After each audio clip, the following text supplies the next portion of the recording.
catechizing new Orthodox Christians today? How do we move beyond teaching mere doctrine to create an Orthodox worldview in them? How do we form Orthodox Christians for a lasting faith once the fascination with the newness of Orthodox Christianity wears off? To discuss this topic, it's my pleasure to welcome one of the most outstanding and accomplished pastoral couples in America. Father Justin Patterson serves as the pastor of St. Athanasius Orthodox Church in Nicholasville, Kentucky, a diverse community of Orthodox Christians who recently celebrated their 20th anniversary. And with him, Matushka Tamara Patterson, who in her professional life practices law in the area of estate planning and employment practices. Interestingly, they both met each other in a Russian history class at the University of Florida, and after graduation, they both attended St. Vladimir's Seminary in Crestwood, New York. In addition to their outstanding work in their parish, Father Justin and Matushka Tamara are both musicians and enjoy, as a relic from their pre-ministry days, the academic study of 20th century Soviet history. Father Justin and Matushka Tamara, welcome to Ancient Faith Today. Hey, Father Tom. Hey, Father Tom. Hi, guys. Nice to hear you. We had the joy of being together. It seems like years ago, but I know it was just a few months ago that we were able to see one another, and what a joy it was to be together. What an honor it is to have you on the show today, because the work that you all are doing in the parish is really outstanding. And in talking with Father Justin, I was talking about this topic of bringing new Christians into the church, and he said, well, you know, you should have Matushka Tamara on here because, you know, she is just doing tremendous work. And so it's a pleasure to have you both on here. Father, you remember Bishop Deacon of blessed memory once told me when he was a priest, his secret was his wife would help him see things clearly. And I can't imagine doing this job without my wife. Just tell me, that's crazy. Stop that. Watch out. I love it. I love it. Good. All right. Well, why don't you sort of give me the story about how you all came to the church, and then we're going to talk really about the subject, but I think it's going to give us some context about how you came to the church. Father Justin, why don't you start, and then Matushka, you can chime in, okay? Well, convert stories get kind of boring sometimes, Father, so I'll be brief. Not for me. I love it. So I was raised in what you might call a Pentecostal or Baptist family. And I think the hallmark of my childhood spiritually was there was a quest to experience God. That's the good side of Pentecostalism. And but I had a pretty interesting range of experiences. As a little boy, I was in Baptist school. And then my mama put me in Catholic school as a high schooler. And that was totally mind-blowing and really wonderful. And then my best friends in college were a Jewish guy and an Antiochian guy, and we roomed together. And Wow. it was like the UN. It was wonderful. And my first experiences in the Orthodox Church were terrible. I mean, I won't say which jurisdictions I went. I didn't understand anything, and but I kept hanging out with my buddy who kept telling me things about his faith, and Mama kept sending baklava and hummus, and over a period of 3 years, I found myself drawn to the faith and was received by Father Ted Pisarczyk in Jacksonville, Florida, back in the late 90s into the Orthodox Church.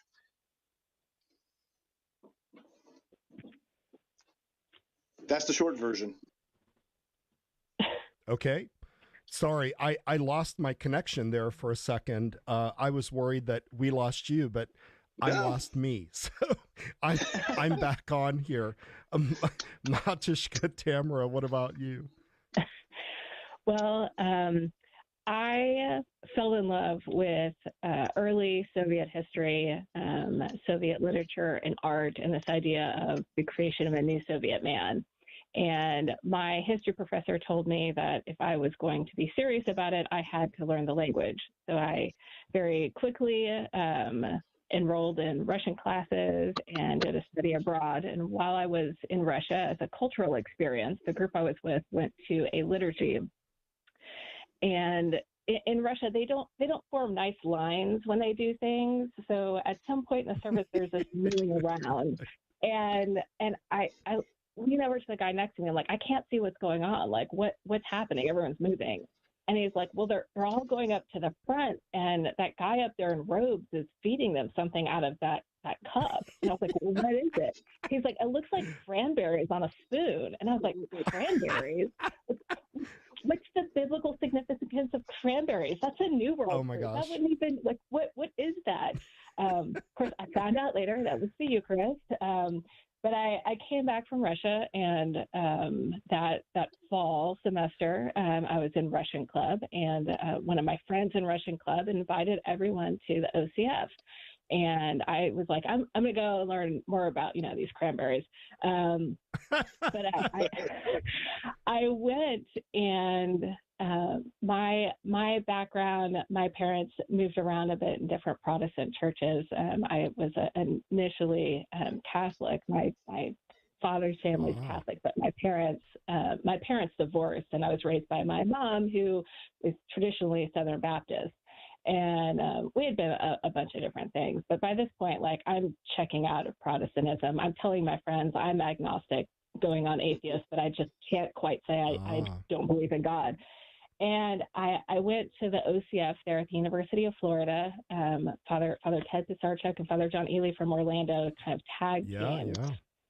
And I went, and I have to say, like, now as a choir director, like, the music was terrible, the chanting was bad, but I went and I was so impressed by the worship, and I was like, this is unlike anything I've ever seen before, and it's so unlike any teaching I've heard on worship. So, being a good Protestant girl, I went and got my Bible out and pulled out my Strong's Concordance and looked up every single time that it said worship, starting in Genesis. And I'm reading it, and I'd read the verse, I'd read it in context, and I think I only got like halfway through the Old Testament. I was like, wait, what I saw at that OCF is exactly what they're talking about here in the Bible. And so I was really drawn to the worship in Orthodoxy.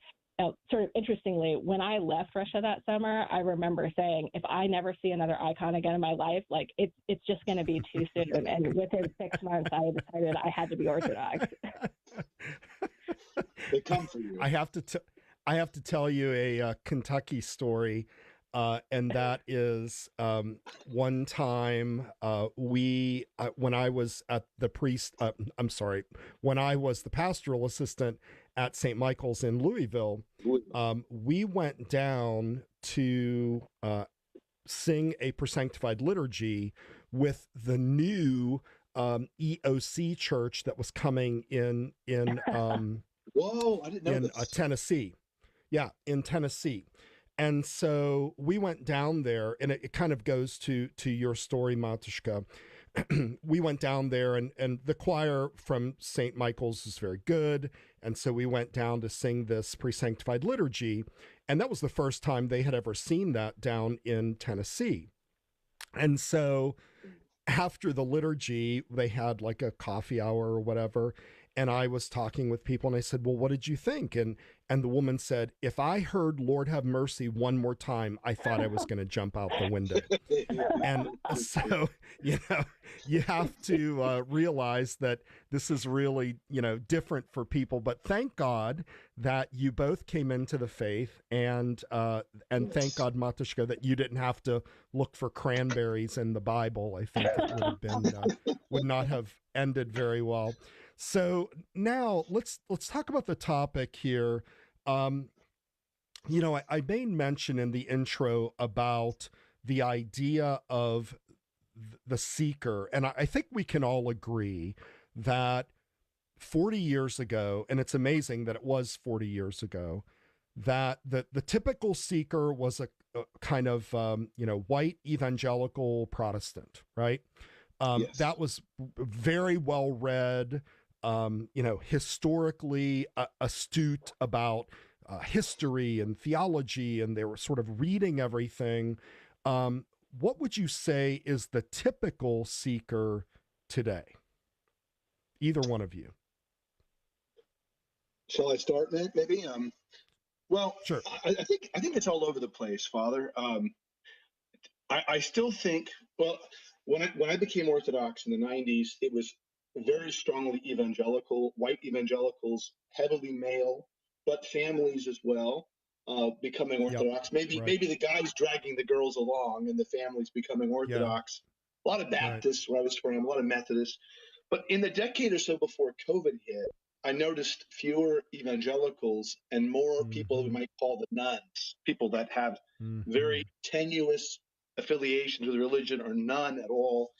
And since COVID, though, I've noticed we've had a lot of visitors and even catechumens who are from backgrounds that are more evangelical again, but they were dislocated by COVID, and maybe their churches were less feisty in getting back to in-person worship, and they found their way as they were seeking for. They weren't happy where they were. They found their way to us, and so I think post-COVID, I was talking to our chancellor, Father Marcus Birch, about this as well.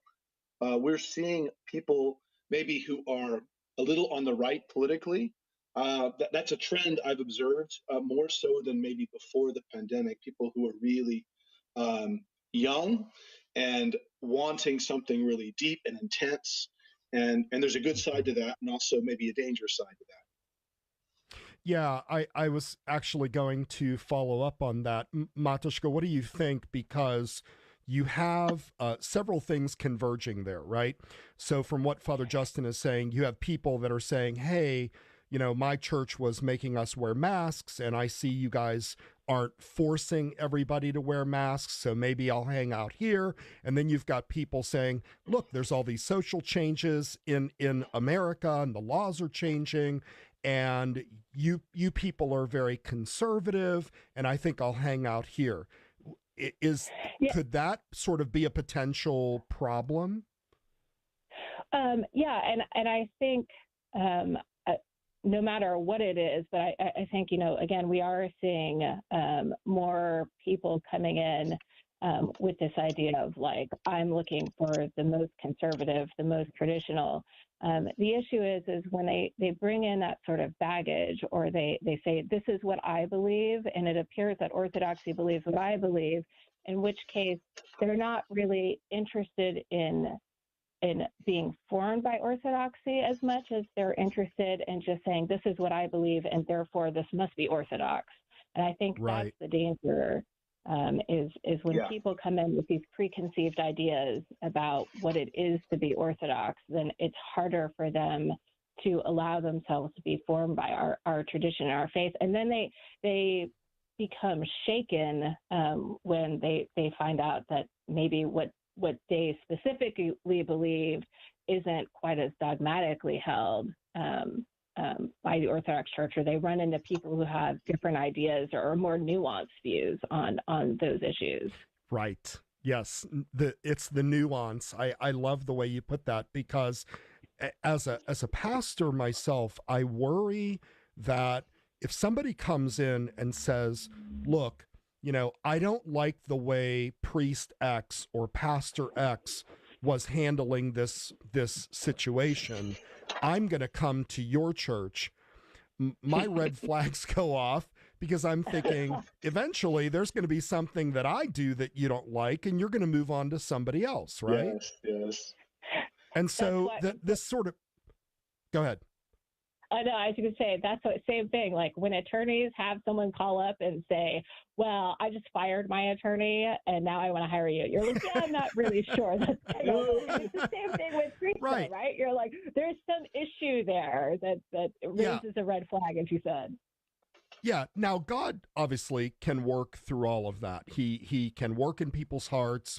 And I certainly will take anyone that comes into the door, as long as they're kind of open to hearing what the real message is and not just some sort of politically motivated message. So, Father, I think, yeah, go ahead, please. no, it's interesting because I think it's worth saying in all charity to people that are entering our church, everyone has baggage. I mean, look, I had my baggage.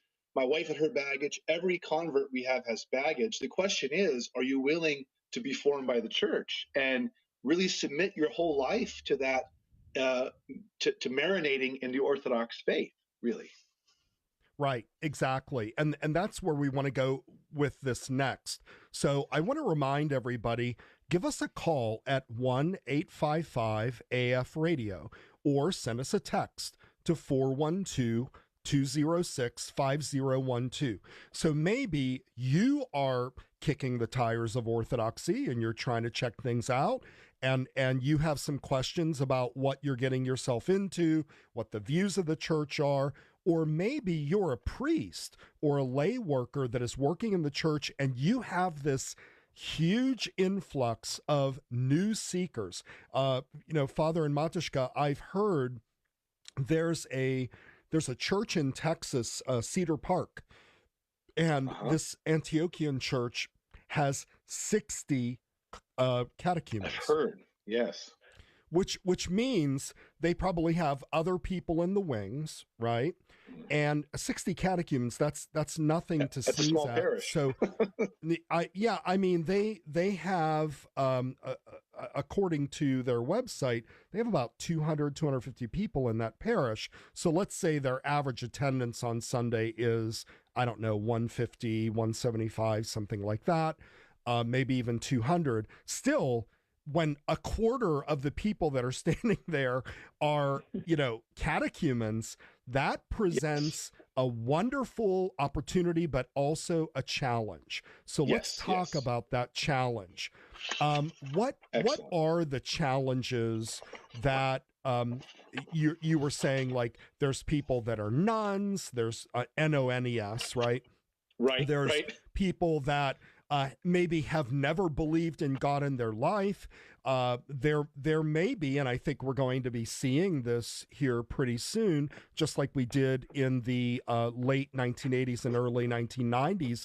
There's going to be an influx of Ukrainians that are going to be coming to this country, just like we had Russians that were coming into the country in the 80s and 90s. So, and then you're going to have every manner of Protestant, Catholic, there's all the stuff going on in the Catholic Church. What is the challenge there in terms of bringing people into the church today? Putting it in a neutral way, I think they're hungry, and the good side of they're hungry means that they want to be fed. They want to receive and they want to partake of what we have. And that's really awesome.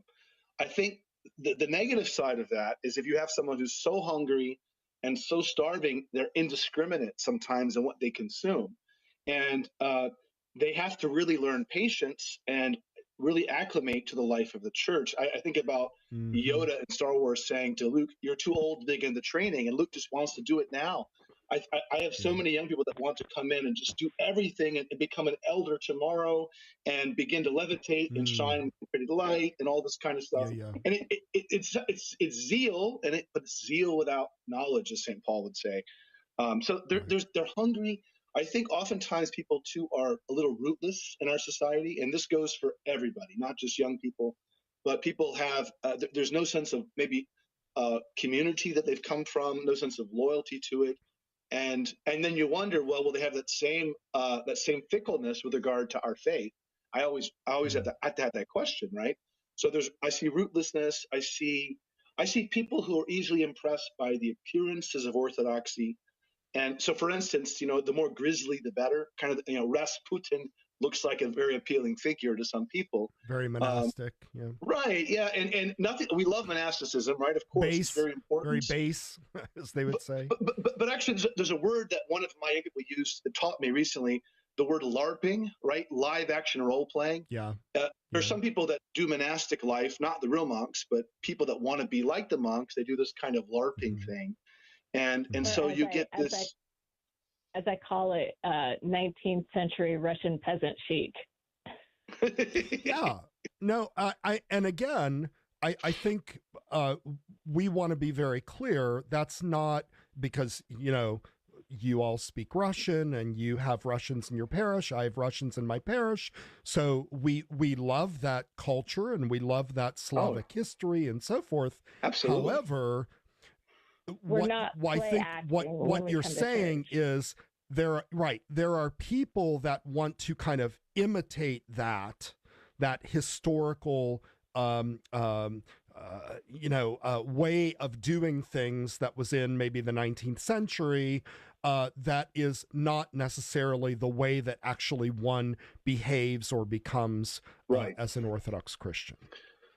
So you find that you also find a strong streak of idealism, which again is not all bad, but when you're an idealist, you hold Orthodoxy up to the most extreme vision of itself, maybe that you found on the internet, and then you see Orthodoxy in real life and you become disappointed.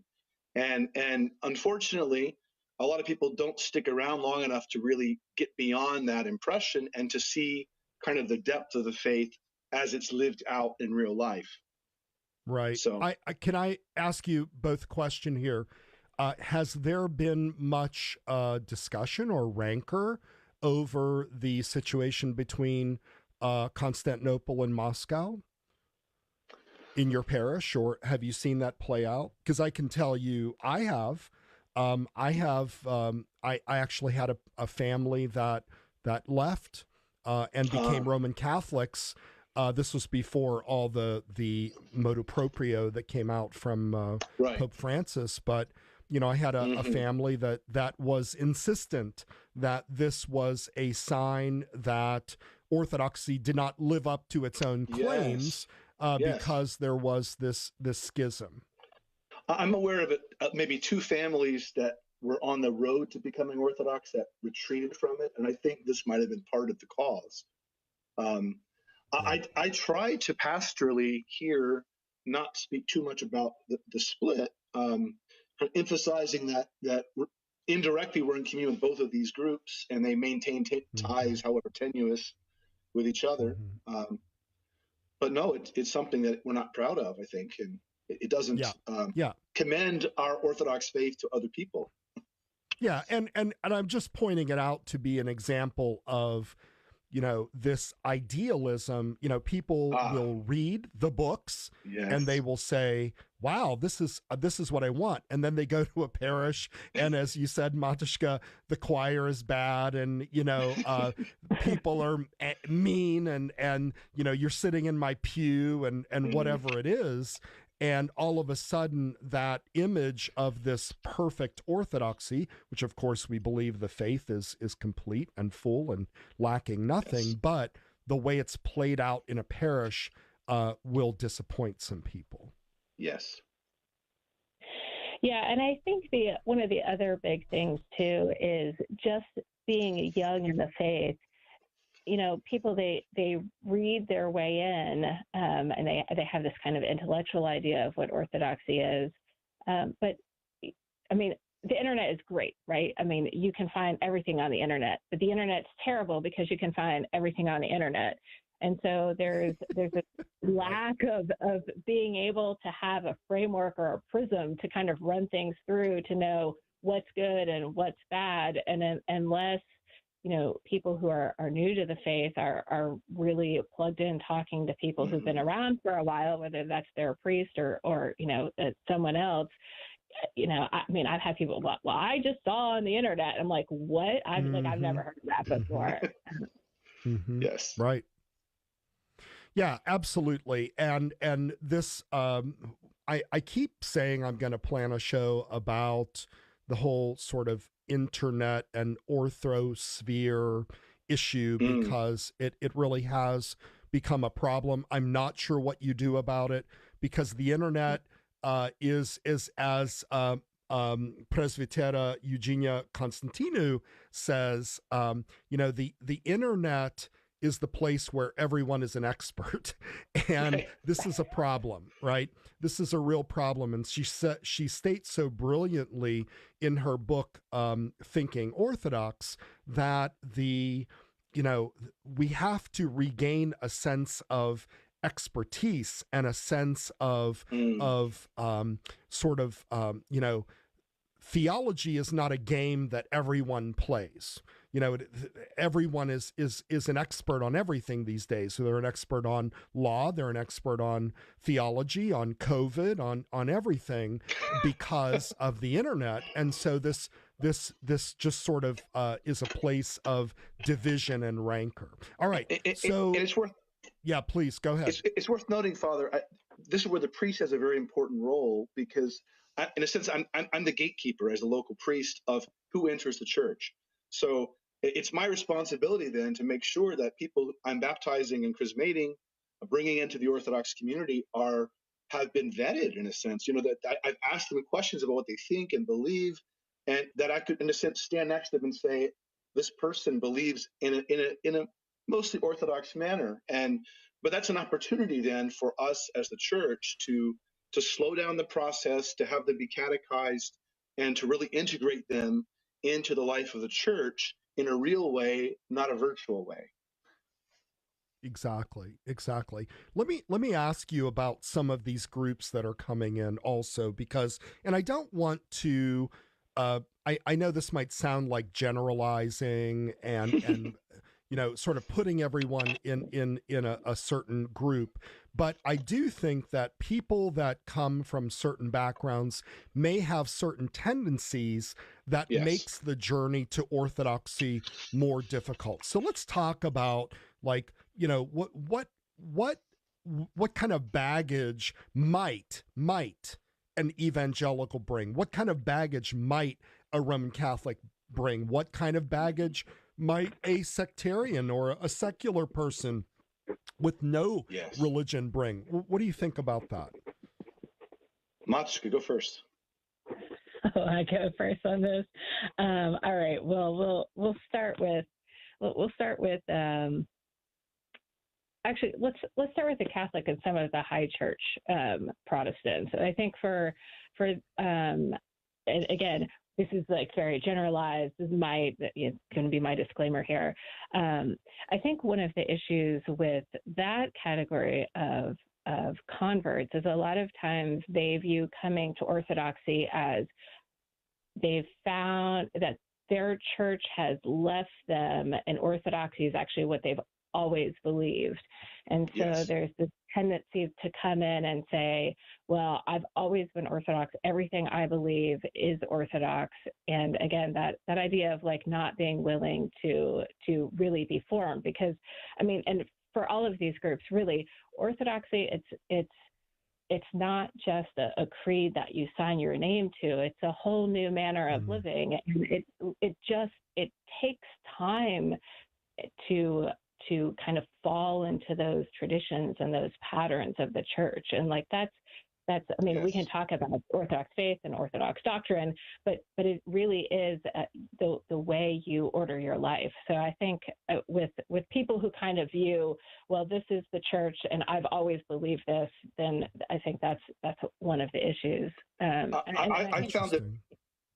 I found it harder to catechize Anglicans and Catholics sometimes than Protestants, especially low church people, because the higher church you are, the more you feel like you know the stuff, and the more you feel like you're really Orthodox. And I think there was a catechetical movement maybe 20 years ago in generosity that sort of emphasized the commonalities with these groups. But I'll be honest with you, Father, I think it's probably helpful for us to speak about everyone converting to Orthodoxy, because it's such a change.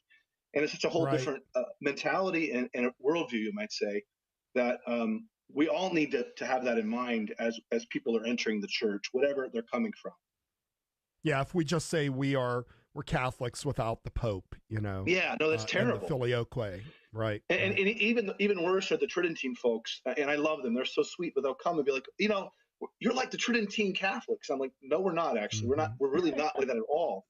And I could talk about that for an hour, but it's important that we really kind of affirm that because we're Orthodox, and it's really different from a pre-Vatican II Catholicism for a lot of reasons. Indeed. Well, what about some of the other groups? Yeah, I was going to say, so the evangelicals, I think there's kind of like two different traps that they tend to fall into, and the first one is sort of, wow, I didn't have any tradition before. I just had the Bible, and so now I'm going to do all the tradition. And so they look for like the most extreme forms of piety, and even in places particularly where, I mean, for instance, our church, the parish here, when we got here, I mean, they were all converts. And so if, someone would cross themselves at a certain time, everyone would be like, oh, well, that no one else is doing that, but that must be right because it's more traditional looking than anything I've seen before. So I think sometimes like looking for the most extreme forms of piety, whether it's fasting or, those physical pieties, or, dress, Father just was talking about kind of like Orthodox LARPing. And I think the reverse then is true for it's almost like two sides of the same coin. The other side is, well, Orthodoxy, it's really about just the big T traditions, not the little T traditions. And it's like I've read my way in and I've signed the creed, and now I'm Orthodox, but we don't have to worry about anything else.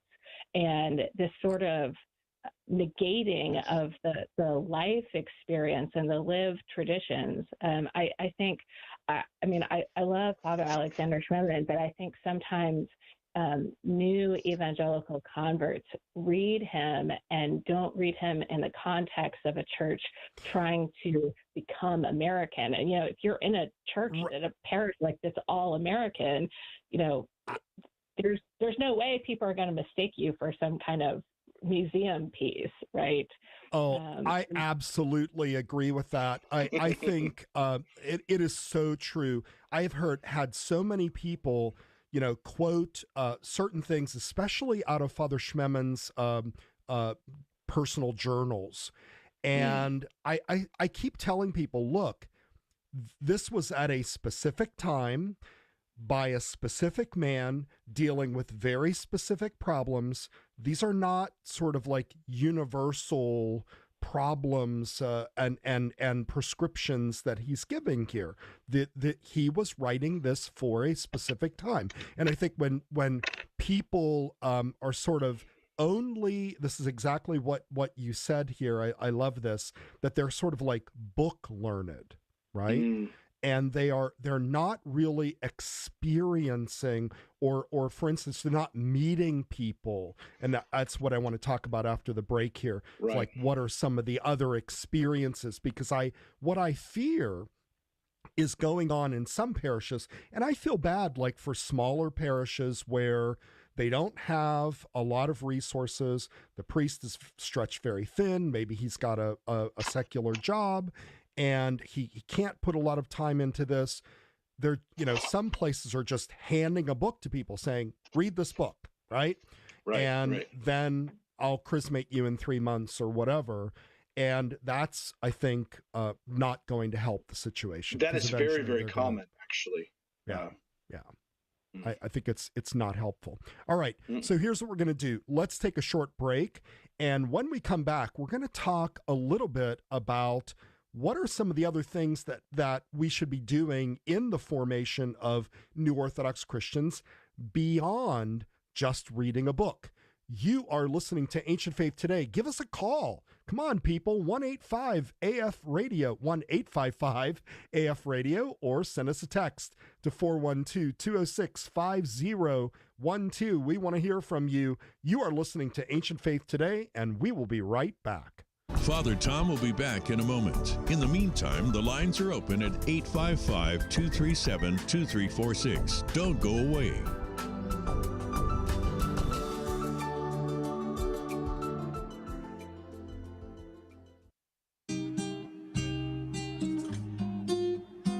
Are you curious about the Orthodox Christian faith? Do you have questions about Orthodox Christianity that you can't trust strangers in internet forums to answer? Are you an Orthodox Christian looking for a reliable first place to send your interested friends? Do you need help finding an Orthodox church near you? My name is Father Paul Hodge. I serve in the Antiochian Orthodox Christian Archdiocese of North America. My name is Father Joseph Lucas. I serve in the Orthodox Church in America. My name is Father Anthony Cook. I serve in the Greek Orthodox Archdiocese of America. And I'm Father Andrew Stephen Damick, Chief Content Officer of Ancient Faith Ministries and a priest of the Antiochian Archdiocese. And we're the Orthodox Intro team. If you're looking for a first stop online to get an introduction to the Orthodox faith, A place to get answers to questions from qualified Orthodox Christian clergy. A place to send your friends and not just toss them into the chaos of the internet. A place to get help finding an Orthodox parish and get plugged into an actual Orthodox community. Then point your web browser at orthodoxintro.org. OrthodoxIntro.org is a free service of Ancient Faith Ministries and made possible by our donors. It's an Orthodox on-ramp to the Christian life. Again, that's OrthodoxIntro.org.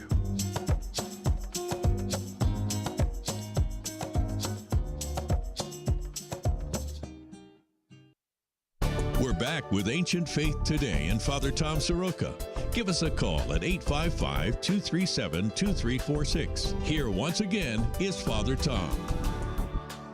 Welcome back to Ancient Faith Today. We're talking with Father Justin and Matushka Tamara Patterson. We're talking about forming new Orthodox Christians, and we were just talking about sort of some of the challenges that people bring in when they are converting.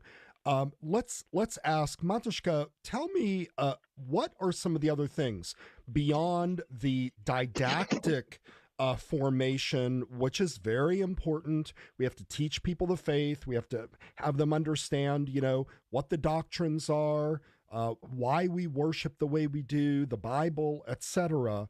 What are some other things that you think should be included in the formation of new Orthodox Christians? And I would also say, how do you integrate new parishioners into the parish? Do you do anything in particular, or do you just sort of say like, well, whatever happens, happens? Tell me about some of the other experiences outside of teaching. So, we do have our newcomers class that meets on Wednesday nights after Vespers. But I think a lot of what you're talking about, particularly in places where there are large convert populations, where there aren't these family communities, a lot of this has to do with building Orthodox communities. So building communities within your parish. And that's a very different, it's a different idea, I think, than a lot of, at least, evangelical converts thinking about going to church. When my husband and I were up in the Northeast going to seminary, and we would travel and go to the parishes, they had dinners, they had dances, they were doing stuff together, and a lot of that was in the context of these big family groups. Well, we're in the South. There's not tons of Orthodox families in Kentucky. Right. It's mostly all converts. And so a lot of what we do is we try to build community within our parish and provide opportunities for people to connect, and particularly connect cross-generationally, so that you have young people who will, feel comfortable talking to older people because we've set up these situations where they're interacting.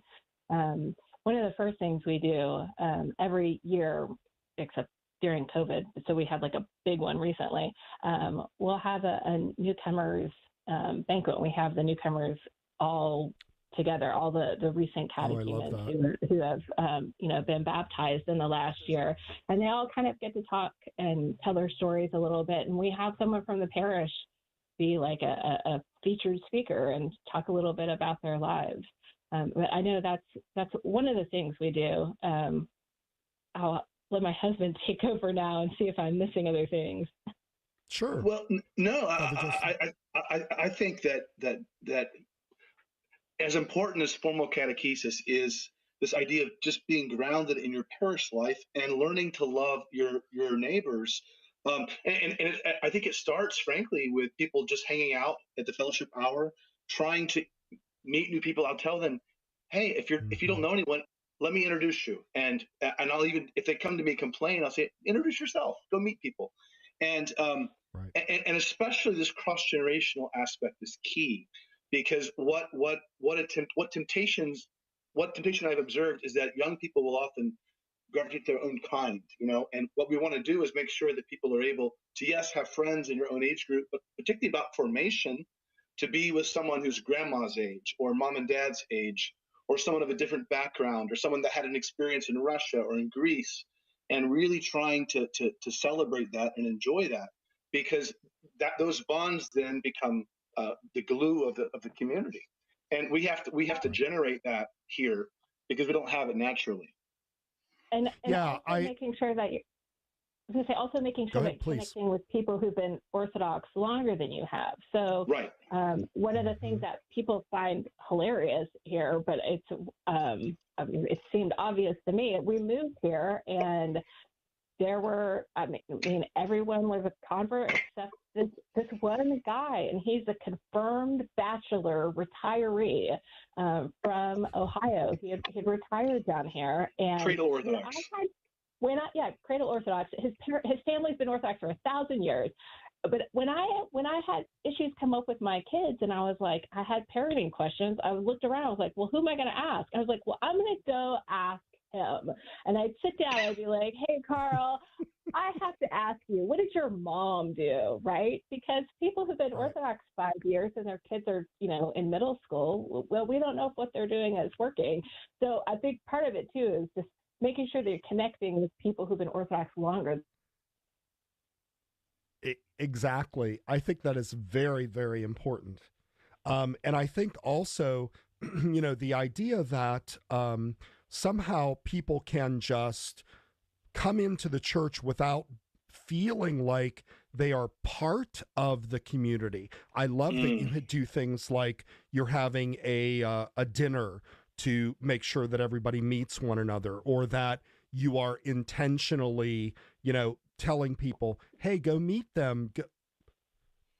Go meet those other people. I think that's very important. Did we lose Matushka? I think we lost her. I don't know. I'm still here. Can you hear me? Okay, good. Sorry. I jumped in there because I heard you drop there. So the point is very well taken. You put it very, very well, that the idea here is we need to ensure that people are integrated into the community and that they're meeting many, many different people. They're not just sort of staying with their own, because that can really happen. What I always say is, one of the most segregated places is coffee hour, right? Yeah. Because everybody kind of sits at their own table. And often I threaten, I say, I'm going to start assigning seats at coffee hour just so, you go talk to somebody else. I understand that, the Russian people want to talk to the Russian people and the young people want to talk to the young people. But if I could just put a real quick plug in here, I don't want to veer off too far, but a little bragging. We have a program in our parish. This is the second year that we're doing it now. One of our deacons' wives came to me and she said, we would like to do a prayer partnership program. And I said, well, what is that? And she said, we're going to take one of the older members of the congregation. These are people like 65, 75, even 85. And we're going to pair them with one of our children. So it's going to be, kids that are like, 8 to 15, right? And we're going to have a series of questions that they're going to ask one another. And I have to tell you, I almost vetoed it. I said, look, this is never going to work because, some of these older people, maybe they're like curmudgeons and they're going to say, oh, why are you kids noisy all the time? And, this is not like the way it used to be in our church. And we did Slavonic all the time, et cetera, et cetera. I said, you're like opening up a can of worms. And so she said, well, we'll be careful and we're going to do this. Well, it has been one of the most wonderful experiences. Oh. These people are praying for one another. Now they know one another. The older people are buying gifts for the little kids, buying crosses and stuff. Wow. It's Wow. been amazing. And so, this idea of making sure that everybody can get to know other people, I think is very, very important. Maybe we need to do that with the converts. All right. Well, So what you're doing, you're also suggesting, Father, a sort of honorary godparenting role, where there's this care and this love, and the church gets this intuitively, right? That's why we have godparents, but we don't always have our godparents with us in our parish because of moving around and such. So you're kind of doing that, right? Yeah. No, it's very, very good. It worked out very well, but I think, back to the topic at hand, I think that we need to be a little bit more intentional about how we integrate people into the parish. I really do think it's very, very important. It's not like, if somebody comes from a Roman Catholic parish that has 2,000 people in it and they never do coffee hour because you go to this mass or that mass, you go in and out, you don't really know many people. This in most of our parishes is sort of, you are becoming part of that family. Yeah. Okay. Yeah. So yeah. I want to get to a topic that I know is a little bit elusive, and that is the idea, and you both were describing it, like Matushka, you said, look, there's like an Orthodox way that we do this, right? There's an Orthodox way of life. What I like to call it is an Orthodox worldview. So how do we form this Orthodox worldview in these new Orthodox Christians? How do you approach that? Father, you have wonderful Intro to Orthodoxy videos on YouTube. Thank you. So I encourage everybody to go to St. Athanasius Orthodox Church, Nicholasville, Kentucky, go to their YouTube page, and they have all the classes there on the Intro to Orthodoxy. And you added this part about like forming an Orthodox worldview. Tell us about that, and what should we be looking for? What should we be looking out for to not do? We begin and end really as Orthodox Christians with experiencing God, and so that immediately, it doesn't negate any book learning, but it puts that book learning in context, which is we have to be living this out, experiencing the Lord, doing the things that we do to meet him every day. And that's sort of the alpha and the omega. And perhaps illustrative of this would be, I make in my series, I make this contrast between, say, the way the Karate Kid in that movie is formed by Mr. Miyagi. He has to do all these practices and sort of experience all of this, the internal life of the karate ethos. He has to do it all. Versus, I contrast that with the Kung Fu Panda movie, where you have this, totally Americanized character who's lovable and cute and sweet. He can't do anything. He's lazy. He doesn't practice, but somehow mystically he can do all these amazing things. And Orthodoxy would say, no, we only can do those amazing things when we're living that life and we're experiencing it, the Lord, in these very small ways, building on a foundation very gradually and with great humility. And so that is an important part of how we would see the world. I also like to emphasize that Orthodoxy is paradoxy. I think I preach that sermon twice a year, but the idea of the cross of Jesus, it is the trophy of victory, and yet it's shame.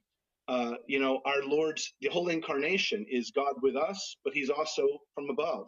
God is the Lord, yet he suffers and dies.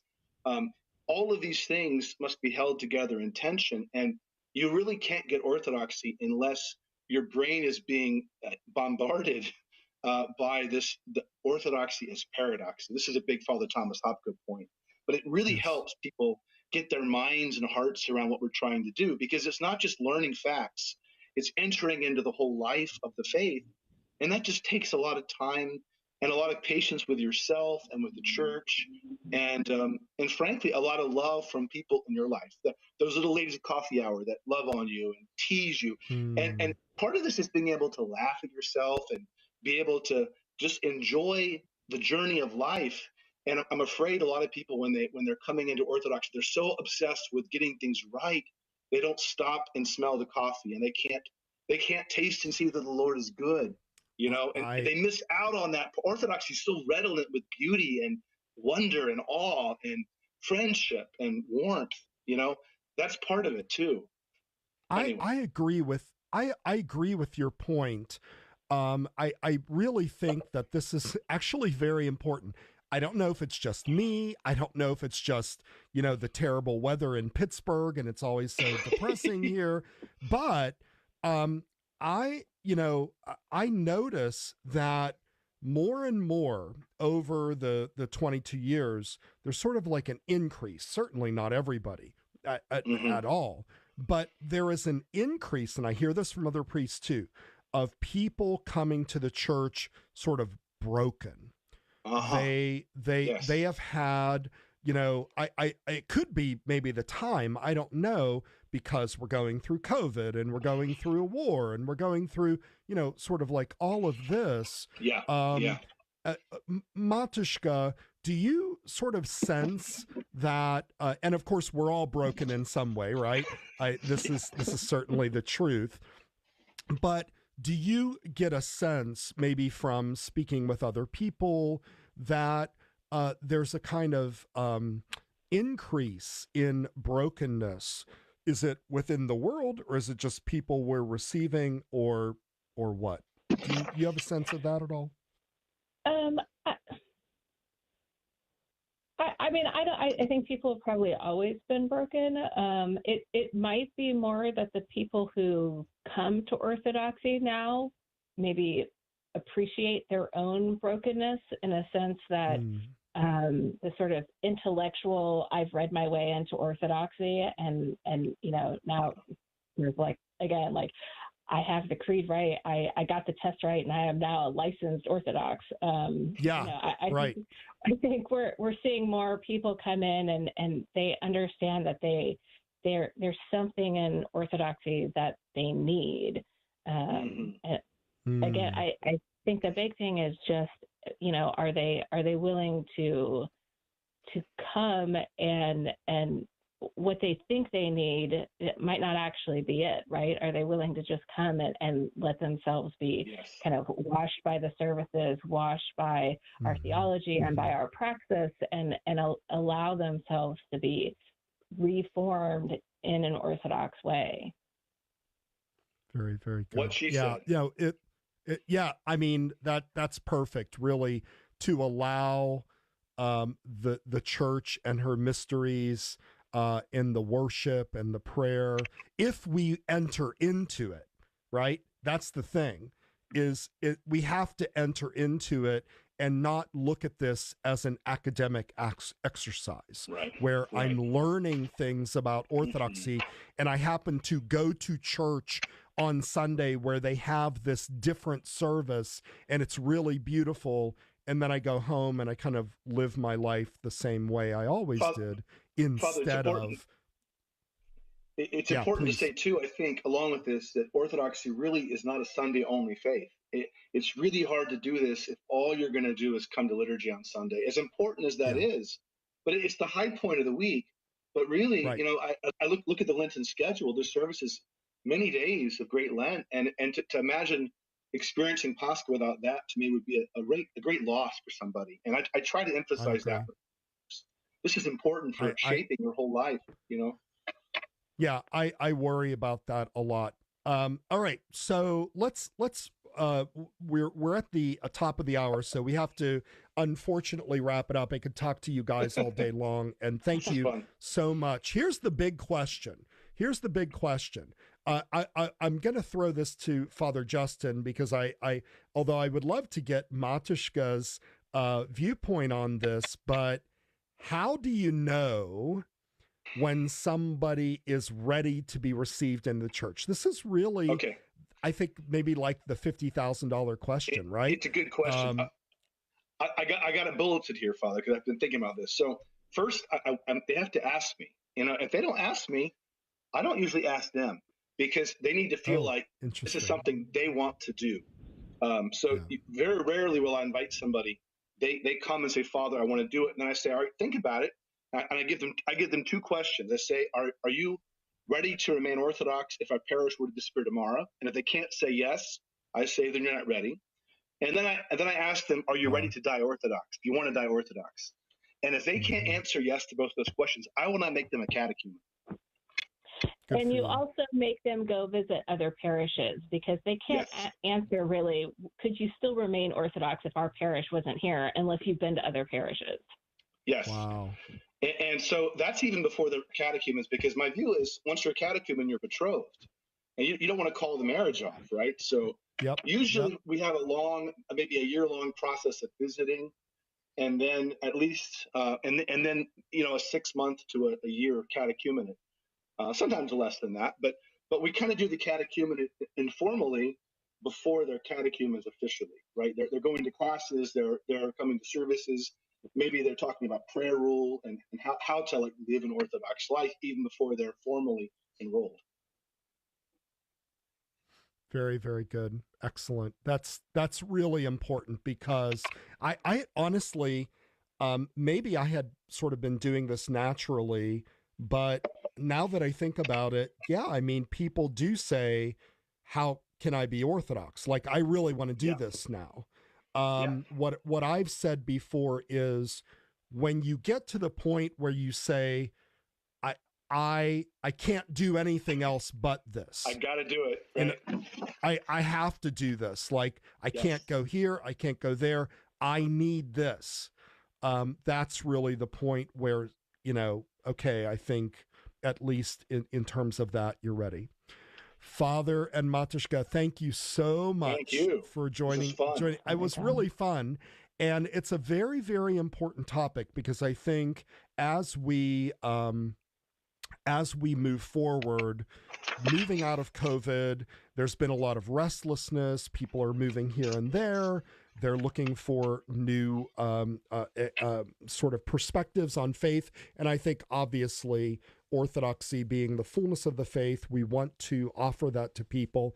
I just worry that maybe we're not ready. Our parishes are not all ready. So we want to be ready. Thank you both for the outstanding work that you're doing in your parish. Thank you, in an area which, of course, is you're blazing a trail there. And it's really very, very important, and we appreciate you very much. Thanks, guys. Thank you. Have a good night, Father. Thank you. I would like to offer my sincere thanks again to our guests for joining us tonight. Thanks to Matushka Trudy for engineering the program, for everybody that's listening in, and for those who have called in. Instead of wrapping up on the topic, I did want to share just one request with you. I would really like you to pray for the people in Ukraine, and really to pray for the people in Russia. This is a terrible situation that we are experiencing. For those that are maybe listening for years after this, God willing, this terrible conflict has already come to an end. But I'm referring to the military action that's going on in Ukraine by the Russian forces. So what I am asking you, besides prayer, is to ask for your help, because there is a very urgent humanitarian crisis that is happening outside of the borders of Ukraine, especially in Western Ukraine. There are refugees, women and children and the elderly, that are fleeing Ukraine to escape the destruction that's caused by this military conflict. Thousands of people have died, and hundreds of thousands of people have already left their homes for safety. This is 5 days into this conflict, and already 650,000 people have moved. The Polish Orthodox Church is dealing with an unprecedented number of refugees that are in need of food and clothing and shelter. And in collaboration with them, the Orthodox Church in America is requesting your financial assistance to help these desperately needed innocent victims of war. I'm asking you personally, would you please go to oca.org/relief and consider giving a generous donation today. 100% of this money will go directly to aid these refugees.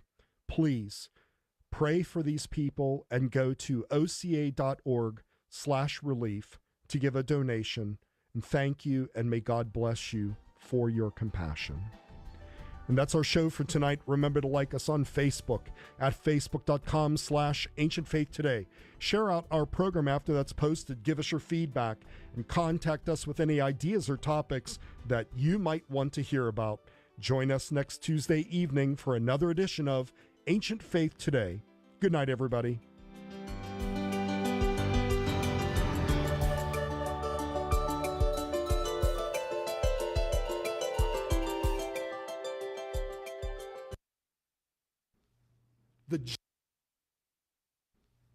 The judgment comes from the glory and the light and the divinity and the love of God. The love of God.